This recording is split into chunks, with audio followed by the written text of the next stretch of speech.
اس کی نگاہیں چاروں طرف بھٹکنے لگیں۔ پھر اس نے غار کی بلندی کی طرف دیکھا اور صورتحال کچھ سمجھ میں آنے لگی۔ جیسا کہ کسی وقت کوہالا نے بتایا تھا کہ بدھ کے قدموں میں انسانوں کو قربانی دی جاتی ہے، اور اس قربانی کے ساتھ ساتھ مقدس ہیرے جو دور کسی وادی سے لائے جاتے ہیں تراش خراش کر کے دیوتا کے قدموں میں نچھاور کیے جاتے ہیں اور اس سے بدھ کے قدموں میں رکھ دیا جاتا ہے، اور پھر وہ وہاں سے گہرائیوں میں اتر جاتے ہیں۔ اور یہ گہرائیاں یقینی طور پر یہ غار ہی تھا جس کے اوپری حصے میں سوراخ بند ہوا تھا۔ یہ سوراخ یقینی طور پر بدھ کے قدموں میں کھلتا ہوگا اور ہیرا اسی جگہ سے لڑک کر نیچے آ کر یہاں رک جاتا ہوگا۔ واقعی ایسا ہی ہے، اور یقینی طور پر یہ مسکوس فینٹ عظیم آقا کی روح تمہاری معاون تھی کہ اس نے تمہاری یہاں تک رہنمائی کی، اور اس طرح اس خونی درندے کا بھی خاتمہ ہوا جس کی عمر صدیوں تھی اور جس نے نہ جانے کتنے انسانوں کو ہڑپ کیا ہوگا۔ اس تصور کے ساتھ ہی فینٹ کے بدن میں بجلی کی سی تیزی دوڑ گئی۔ اس کے ذہن میں ایک خیال آیا، جن لوگوں کو اس درندے نے ہضم کیا ہوگا وہ اس کے پیٹ ہی میں تو نہ رہ گئے ہوں گے، ان کی ہڈیاں وغیرہ تو اگلتا ہی ہوگا، اور اس خیال نے اسے واپس آنے پر مجبور کر دیا۔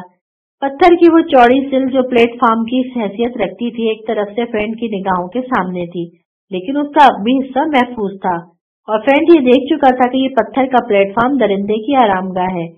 پھر جب اس نے پلیٹ فارم کی بلندیاں طے کر کے اس نے اوپر کا منظر دیکھا تو اسے عقبی حصے میں بے شمار انسانی ہڈیاں نظر آئیں، اور کیا ہی خوفناک سڑان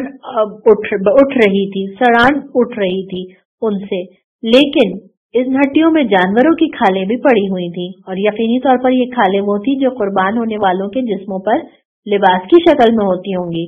ان میں سے کچھ پرانی اور سوکھی ہوئی تھی، لیکن کچھ ایسی تھی جنہیں حاصل کر کے ہیرے ان میں محفوظ کیے جا سکتے تھے، اور خاصی کاوش کے بعد فینٹ نے ان میں سے ایک چوڑی اور بڑی کھال جو غالباً شیر کی تھی حاصل کی، اور اس کی مضبوطی کا اندازہ لگانے کے بعد وہ اس کھال کو وہاں سے لے کر اپنی جگہ پہنچ گیا۔ وسیع اور اس کھال کو زمین پر بچھا کر اس نے ہیروں کی روشنی میں اپنا کام شروع کر دیا۔ دوسرے چاقو سے اس نے جو اس کی جیب میں موجود تھا اس کھال کی لمبی لمبی پٹیاں کاٹی، اور ان کی مضبوطی کا اندازہ لگانے کے بعد کھال کا ایک تھیلا سا بنا لیا، اور پھر پٹیوں سے اسے سینے لگا۔ بڑے بڑے سوراخ کر کے اس نے اس تھیلے کو کے دونوں کنارے مضبوطی سے سیے، اور پہلی بار اس نے لال شب چراغ کو ہاتھ لگایا تھا جو بڑا ہیرا اس کے چہرے کو سرخ کر رہا تھا، اور جیسے دیکھ کر ذہن پر نیند جیسی کیفیت طاری ہوئی جا رہی تھی۔ بہرحال اس نے اسے تھیلے میں ڈالا، اور اس کے بعد ایک ایک کر کے تمام ہیرے اس تھیلے میں منتقل کر لیے، اور آخر میں وہ اس تھیلے کا منہ چمڑے کی ہی پٹیوں سے سینے لگا۔ اس وقت اس کے پاس اتنی بڑی دولت تھی کہ اس سے وہ ایک شہر آباد کر سکتا تھا۔ اس نے اس تھیلے کو اپنے لباس کے نیچے سینے کے پاس رکھا، اور پھر دو لمبی لمبی پٹیوں سے اسے اپنے بدن کے گرد کس لیا۔ پوری مضبوطی کے بعد اس نے یہ جائزہ لیا کہ تھیلے اپنی جگہ سے ہل تو نہیں سکتے، اور جب یہ بات پہ وہ مطمئن ہو گیا تو اس نے سوچا کہ اب یہ فیصلہ کرنا چاہیے کہ اوپر جانے کے لیے کون سا راستہ اختیار کیا جائے۔ اگر واپس کھائی کی طرف جاتا ہے اور پانی میں اترنے کے بعد بلندیوں کی طرف رخ کرتا ہے، تو جب تک اوپر سے کوئی لمبی رسی نہیں ڈالی جائے اس وقت تک ان چکنی اور گول دیواروں کو عبور کرنا ناممکن ہے، اور رسی ڈالنے والا بھلا کون ہو سکتا ہے؟ کسی کو بھی معلوم نہیں ہے کہ کوئی یعنی فینٹ ان لوگوں کا دیوتا زام اس وقت بڑے دیوتا سے ایک بہترین ملاقات کر کے واپسی کا سفر طے کرنا چاہتا ہے۔ بڑا مشکل رہے گا یہ سلسلہ، یہ تو بڑا مشکل ہے، اور دن کی روشنی میں خصوصی طور پر کوئی ایسی جگہ جہاں سے پھر دفعتاً ہی اسے خیال آیا یہ پانی بلندیوں سے آ رہا ہے، اس کے لیے اگر کوشش کی جائے اور تقدیر ساتھ دے جائے تو کیا ہی بہتر ہوگا۔ چنانچہ وہ آگے بڑھ گیا، لیکن ہیروں کے قید ہونے کے باعث بعد غار کی روشنی ختم ہو گئی تھی، اور جیسے جیسے وہ آگے بڑھتا جاتا تھا غار تاریک ہوتا جا رہا تھا، اور ایک گھور اندھیرا چاروں طرف پھیلا ہوا تھا۔ لیکن اس اندھیرے میں اسے آگے بڑھنے میں کوئی دقت پیش نہیں آئی، کیونکہ فرش ہموار تھا اور پانی کی شرر ایک طرف سے اس کی رہنمائی کر رہی تھی۔ البتہ اسے یہ خوف تھا کہ اس اندھیرے کی وجہ سے وہ کسی کھڈے میں نہ جا پڑے۔ کیا کہا جا سکتا ہے کہ کس جگہ غار کا یہ راستہ مختصر ہو جائے؟ پھر نہ جانے کب تک وہ اس غار میں چلتا رہا، اور اس نے اچانک ہی کچھ فاصلے پر مدھم روشنی محسوس کی۔ اس کے دل میں مسرت کی لہریں نمودار ہونے لگی۔ یہ روشنی پتہ نہیں کیسی ہے، بس یوں معلوم ہوتا تھا کہ اندھیرے کی چادر میں کسی نے اجالے کا پیوند لگا دیا ہو۔ اس کے قدموں کی رفتار تیز ہو گئی اور وہ روشنی کی طرف بڑھتا رہا۔ روشنی بلندی کی جانب سے آ رہی تھی اور آگے کا سفر خاصا آسان ہوتا جا رہا تھا۔ غار پیش در پیش راستوں سے گزرتا ہوا بلند ہوتا چلا گیا۔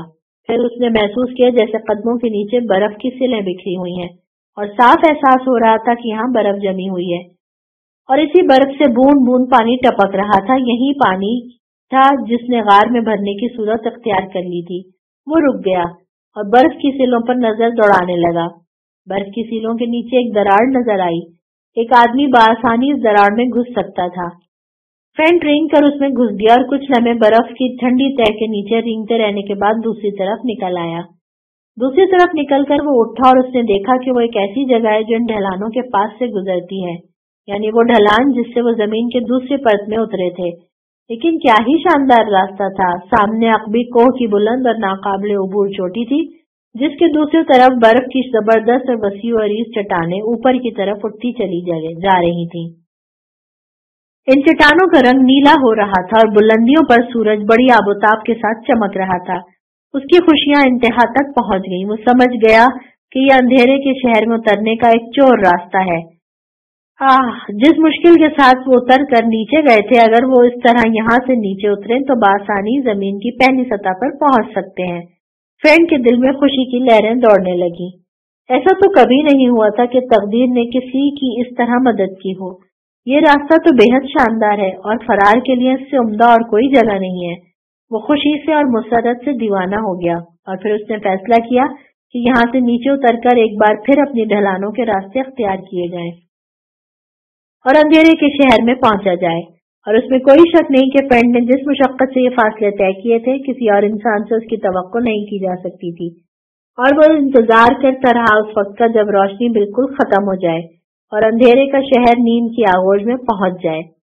تب وہ ان لوگوں تک پہنچے جو اس کی موت کا ماتم کر چکے ہوں گے، اور اس کے ہونٹوں پر مسکراہٹ پھیل گئی۔ کیا لطف آئے گا ان کے درمیان پہنچ کر! ماتم کرنے والے حیران رہ جائیں گے۔ اور فرینڈ کا سوچنا بالکل غلط نہیں تھا۔ اس کی گمشدگی نے ان سب کے حواس گم کر دیے تھے اور ان کے دلوں میں صف ماتم بچھ گئی تھی۔ فرینڈ اس طرح کہیں غائب نہیں ہو سکتا تھا، نہ ہی اس کی یہ فطرت تھی۔ لیکن سب سے زیادہ خوف کی بات یہ تھی کہ فرینڈ کے بغیر یہاں ان کی زندگی ناممکن ہو جاتی۔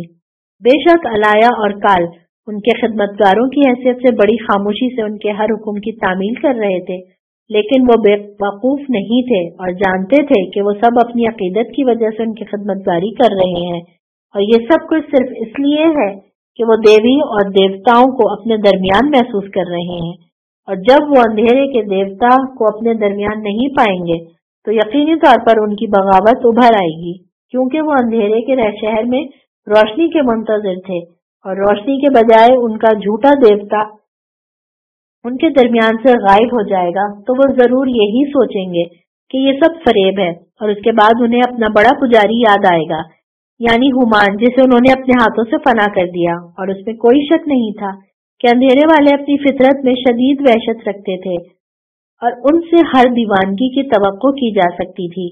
چنانچہ فرینڈ کا گم ہو جانا اس لیے بھی ان کے لیے باعث خوف تھا، لیکن یہ خیال دوسروں کا ہو تو ہو، نادر کی تو جیسے جان نکل گئی تھی۔ وہ پہلی بار اس قدر ہراساں نظر آیا تھا، اور مشل نے اسے تنہائی میں بڑبڑاتے ہوئے سنا۔ وہ کہہ رہا تھا، یہ تو کوئی بات نہیں ہوئی، تقدیر مجھ سے کیا کیا چھینے گی، سب کچھ ہی تو چھن گیا ہے۔ ایک بھائی جس نے ہمیشہ اپنی محبت کے خزانے مجھ پر لٹائے، اور تقدیر نے اسے مجھ سے چھین لیا۔ پھر اس کا بدل ملا، اور اس بدل نے میرا ساتھ اس طرح دیا کہ میرا شاید بھائی بھی اس طرح میرے ساتھ نہیں رہتا۔ اور اس کے بعد میں تو غیر مطمئن ہوں، اس بات سے بالکل ہی غیر مطمئن، گویا تقدیر اب مجھ سے میری زندگی بھی مانگ رہی ہے۔ تو ٹھیک ہے، میں نے کب اس زندگی سے پیار کیا ہے، میں کب جینا چاہتا ہوں۔ فرینڈ نے میرے بھائی کی جگہ پوری کر دی تھی، وہ جگہ بھی خالی ہو گئی۔ اب تو میں ہر بندش سے آزاد ہوں، اور اس کے بعد موت کے علاوہ مجھے اور کیا درکار ہوگا۔ تو مشل نے کوہالا اور مونٹا کو یہ بات بتائی، اور سب کے سب ذہنی اذیت کا شکار ہو گئے۔ کوہالا نے کہا، اب یوں لگ رہا ہے جیسے زندگی کی شام یہی زمین کی دوسری تہ میں ہوگی. بھلا اگر وہ بدل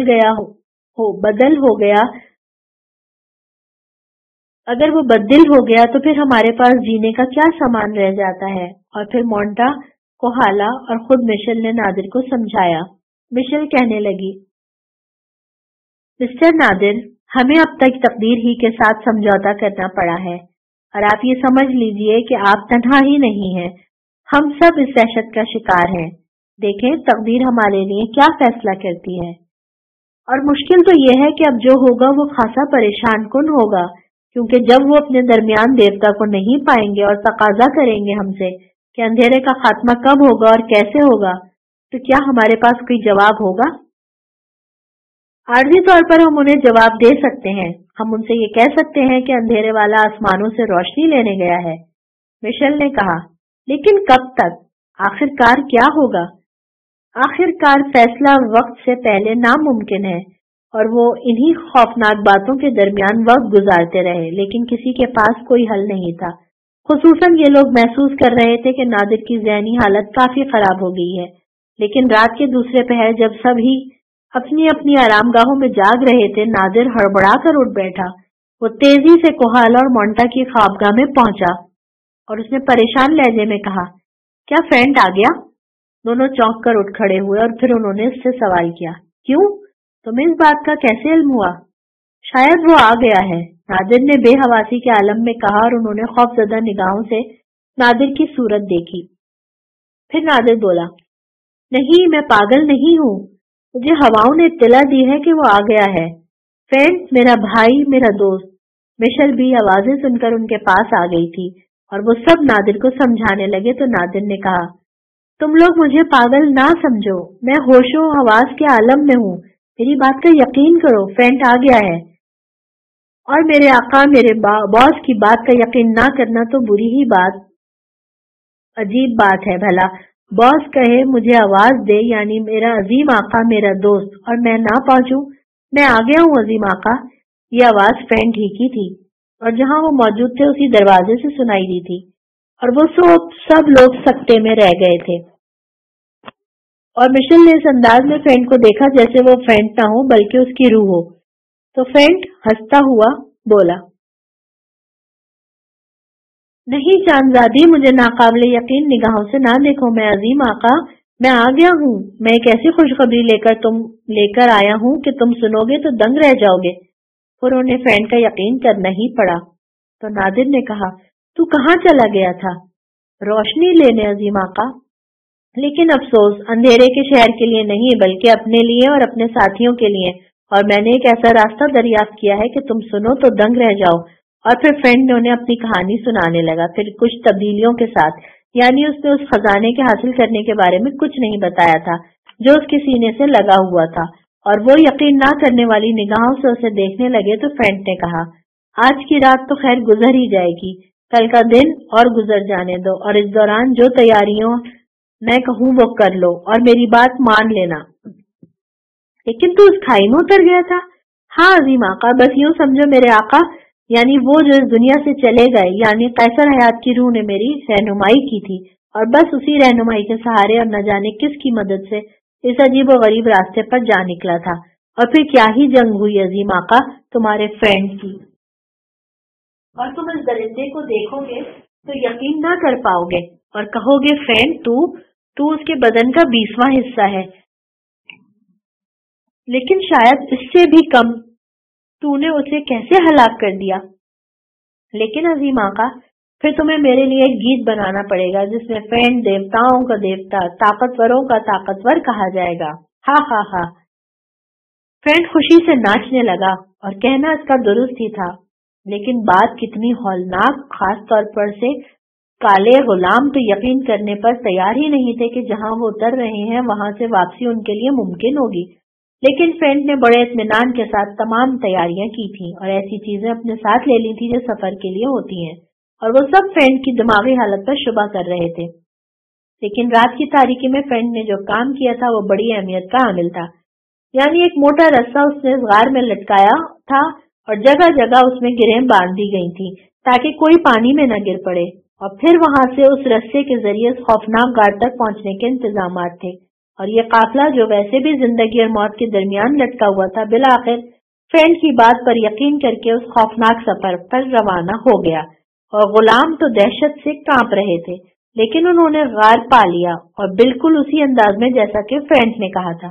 پھر انہوں نے اس خوفناک درندے کو دیکھا جس کا خون زمین پر اس قدر بہا تھا کہ انتہا ہو گئی تھی، اور اس سے بچ کر نکلنا مشکل ہو رہا تھا، اور اسے دیکھ کر مشل کو اپنے حواس پر قابو پانا مشکل ہو گیا۔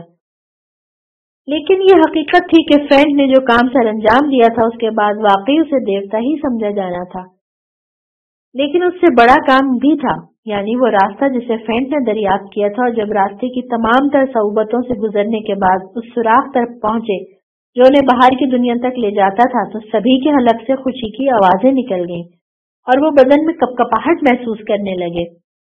اور زمین کی سطح بھی کیا چیز ہے، یعنی اپنی زمین جہاں سے مٹی کی خوشبو آتی ہے، اس مٹی کی خوشبو جس سے ان کا خمیر تشکیل پایا، اور پھر باہر نکلنے کے بعد انہوں نے سورج کی چمک دیکھی، وہ ہوائیں دیکھی جو ان کی اپنی تھی، اور زمین کے اس پرت سے یعنی پاتال سے، یعنی ان مقدس گہرائیوں سے نکلنے کے بعد تو انہوں نے ایسے سفر کیا کہ یقین ہی نہیں آتا تھا۔ مشل جیسی نرم و نازک عورت اس سفر میں اس قدر رفتار کا مظاہرہ کر رہی تھی کہ یقین نہ آئے، اور وہ چاہتے تھے کہ جس قدر جلد ہو زیادہ سے زیادہ دور نکلا جائے، اور اس خوفناک آبادی سے نکلنا کیا ہی مشکل کام تھا، اور اس بات کا احساس بھی تھا کہ کہیں گہرائیوں والے ان کا تعاقب نہ کریں، اور اس بات پر افسوس نہ کریں کہ جھوٹے دیوتا یہاں کیا کر گئے، یہاں کی مقدس رسمیں ختم کر گئے، ہزاروں سال سے جینے والے اس دیوتا کو ختم کر گئے جو پانی کے تہہ میں رہتا تھا، اور اس کے بعد ان کے لیے روشنی بھی نہ لے کر آئے۔ تو یہ سفر جاری رہا، دن رات دن رات دن رات، اور اس طرح یہ سفر کیا گیا کہ آتے ہوئے اس سفر کی رفتار اس قدر نہیں تھی جو اب تھی، اور پھر وہ نہ جانے کتنا فاصلہ طے کر کے بہت دور نکل آئے۔ منزلیں ان کے سامنے تھی، راستے کٹھن اور دشوار گزار تھے، لیکن بس جینے کی امنگ انہیں حوصلہ دے رہی تھی، اور وہ بڑھتے چلے جا رہے تھے۔ ان گزرے ہوئے دن اور راتوں کا تذکرہ اب طوالت بن جاتا ہے جو ان پر گزری، اور جن میں انہوں نے نہ جانے کیا کیا صعوبتیں اٹھائیں، لیکن ایک لگن تھی، ایک دھن تھی کہ زندہ ہی واپس پہنچیں گے، اور زندگی نے جب انہیں یہ موقع دیا ہے تو پھر زندگی کی حفاظت کرنا بھی ان کا فرض ہے۔ اور طویل عرصے کے بعد جب آبادی والوں نے ڈاکٹر آرتھر کے کیرال میں ڈاکٹر آرتھر کے اہل خاندان کو واپس آتے دیکھا، یعنی مشل، کوہالا اور دوسرے لوگ، تو حیران رہ گئے، اور آبادیوں والے جو اپنا ایک ساتھی کھو کر واپس آ گئے تھے اپنے اپنے عزیز و اقارب میں جا گھسے، اور مشل ڈوبتے دل کے ساتھ اپنے کیرال میں، لیکن کچھ مہمانوں کے ساتھ۔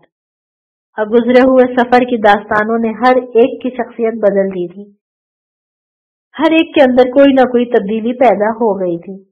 پھر خاصا وقت یہاں گزر گیا، اور ان لمحات کی کہانیاں ایک دوسرے کو سنائی جاتی رہیں جن سے وہ گزرے تھے، یہاں تک کہ نادر نے کہا، فینٹ، اب میں یہاں سے واپسی چاہتا ہوں، اور میں شکر گزار ہوں تم سب کا، یعنی فینٹ تمہارا، جس طرح میں تم نے میرا ساتھ دیا کہ شاید دنیا میں کوئی کسی کے کام نہیں آتا، مشل کا، کوہالا اور مونٹا کا، اور میں تم لوگوں کو ہمیشہ یاد رکھوں گا، لیکن یہ تمہاری دنیا ہے، میری دنیا میری منتظر ہے، جو آرزو لے کر میں اپنے دل میں نکلا تھا اس کی تکمیل بے شک نہیں کر پایا، لیکن دوستیوں کا یہ عظیم خزانہ میں یہاں سے لے کر جا رہا ہوں۔ مگر عظیم آقا، میرے لیے تم ایسی بات کیوں کہہ رہے ہو؟ جہاں تم جاؤ گے کیا وہاں فینٹ نہیں ہوگا؟ فینٹ ایک ناکام شخص کے ساتھ زندگی نہیں گزارنی چاہیے، تم اس بارے میں غور کر لینا۔ اور وہ سب خاموش ہو گئے، لیکن اس پر جب نادر ڈاکٹر آرتھر کے کیرال کے ایک گوشے میں سر جھکائے اپنی ناکامیوں کا حساب لگا رہا تھا، مشل اس کے پاس پہنچ گئی۔ اس کے چہرے پر عجیب سے تاثرات تھے۔ اس نے رندھی ہوئی آواز میں کہا، مسٹر نادر، آپ جا رہے ہیں؟ یہ اندازہ ہے آپ کو کہ اب میرا اس دنیا میں اور کوئی نہیں ہے؟ یہ دو افراد، یہ بھیانک سرزمین اور یہ کیرال، کیا مجھے ایسی حالت میں چھوڑ کر جانا آپ انسانیت ہے، جبکہ میں نے جس طرح بھی بن پڑا آپ کا ساتھ دیا؟ نادر نے نگاہیں اٹھا کر اسے دیکھا، پھر آہستہ سے بولا، میں یہ الفاظ اپنی زبان سے نہیں کہنا چاہتا تھا مشل، میں نے اکثر تمہاری آنکھوں میں محبت کی آگ دیکھی ہے اور محسوس کیا ہے، لیکن مشل، میں ایک ٹوٹے ہوئے دل